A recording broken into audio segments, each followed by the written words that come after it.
Hi preschoolers, Miss Amanda. Today I want to read to you a book called Caps for Sale. So we are starting the clothing study, and Caps for Sale is a great book that involves counting.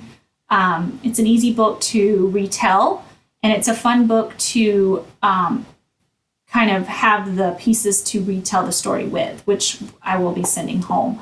So I'm going to read this book, and we're just going to talk about it. And it's kind of a fun book. And we read it a couple of times. So this week I have it on the lesson plan for 2 days a week. We usually read this book once through, and then the second time we read it through, we ask more open-ended questions about the book. And then by the third read aloud, usually they're telling me the story, which is what you really want, is them to be able to retell a story just by hearing it a couple of times. And then I usually put in props in the classroom that would allow them to act out the story with the props, maybe in the block area, put monkeys and caps in there, put caps in the dramatic play area, and I might put a felt board story in the library, and that way it's in multiple areas of the classroom and they can retell it however they like. But it's kind of a fun, cute story. So I'm going to share my screen, and I'm up in the corner, and I'm going to hide my floating meeting controls so that I can see. So this is called Caps for Sale, a tale of peddlers, some monkeys, and their monkey business, told and illustrated by Esbar Slobodkia. I am sure that I butchered that last name, but that is how I am going to say it. If you know how to say it better than me, please let me know. All right. So this is what you call the cover page. This is the start of a book. Another cover page. This kind of tells you where it was published. Once there was a peddler who sold caps, but he was not like other ordinary peddlers carrying his wares on his back.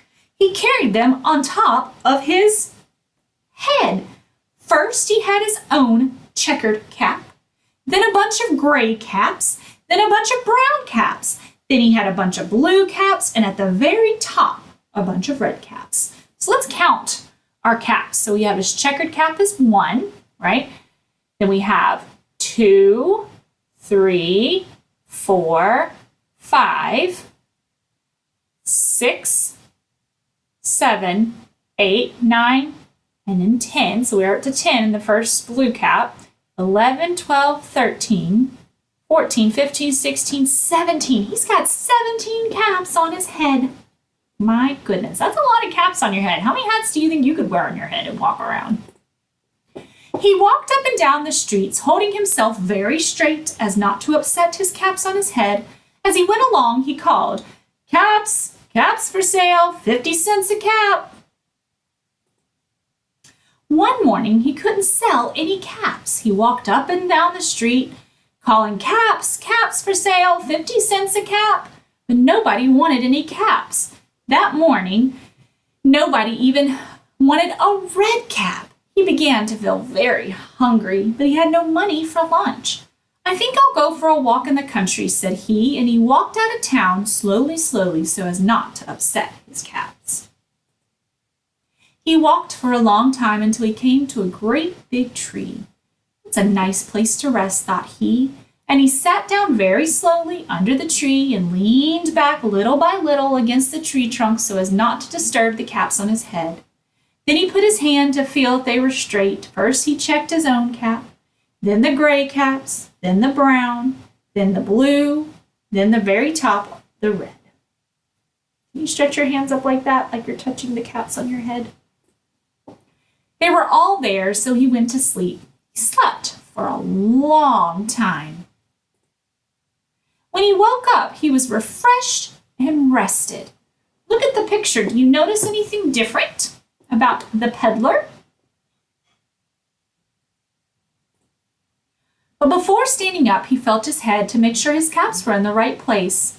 But all he felt was his own checked cap. Oh, my word. He looked to the right of him. No caps. He looked to the left of him. No caps. He looked to the back of him. No caps. He looked behind the tree. I don't have a tree. I can't look behind it, but he looked behind the tree. No caps. Then he looked up in the tree. And what do you think he saw? Every branch sat a monkey.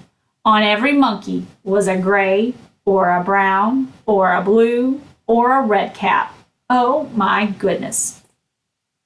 The peddler looked at the monkeys. The monkeys looked at the peddler. He didn't know what to do. Finally, he spoke to them. You monkeys, you, he said, shaking his finger at them. You give me back my caps. But the monkeys just shook their fingers back at him and said, tss, tss, tss, tss. Can you make that sound? Tss, tss, tss, tss. This made the peddler angry, so he shook both his hands at them and said, You monkeys, you give me back my caps. But the monkeys only shook both their hands back at him and said, tss, tss, tss, tss, tss, tss. Now he felt quite angry. He stomped his foot and he said, You monkeys, you better give me back my caps. But the monkeys only stomped their feet back at him and said, Tss, tss, tss, tss. Can you stomp your feet? By this time, the peddler was really very, very angry. He stomped his feet and shouted, You monkeys, you must give me back my caps. The monkeys only stomped their feet at him and said, What? That's right. Tis, tis, tis. At last he became so angry that he pulled off his own cap, threw it on the ground, and began to walk away. So think about this. Everything he's done, the monkeys have done, correct? So what do you think is going to happen when he takes off his own cap and throws it on the ground? But then each monkey pulled off his cap, and all the gray caps, and all the brown caps, and all the blue caps, and all the red caps came flying down out of the tree. So the peddler picked up his caps and put them back on his head. First his own checked cap, then the gray caps, then the brown, then the blue caps, then the red caps on the very top. And slowly, slowly he walked back to town calling, Caps, caps for sale, 50 cents a cap. The end. So this story is really just a really cute story because obviously the monkeys take the cap. But it's a fun story to reread because the kids kind of know what's going to happen because the monkeys are repeating what he's doing and then they can repeat what he's doing. It's also a great chance to talk about why people wear hats and different various types of caps. So you might be able to expand it and talk about baseball hats, cowboy hats, hard hats that you wear at construction sites, football helmets, baseball helmets. What are some other hats? An astronaut's hat. You can ask them maybe if who wears a hat at work. When would you wear a hat when you weren't at work? Things like that. So it's just a fun way to kind of talk about clothing. If you have hats at home, maybe having them go find hats and then counting how many hats you have. Talking about the hats, if they have a pattern on them, if they have words on them, what color they are. It's just a great way to kind of have fun with clothes, truly. Because there's something that most of us all have some form of clothing. So it's just another great way to kind of integrate that. So I hope you enjoyed this book. It's a really sweet book, a really cute book about monkeys and their crazy monkey business. So I'll see you soon. See you later, preschoolers.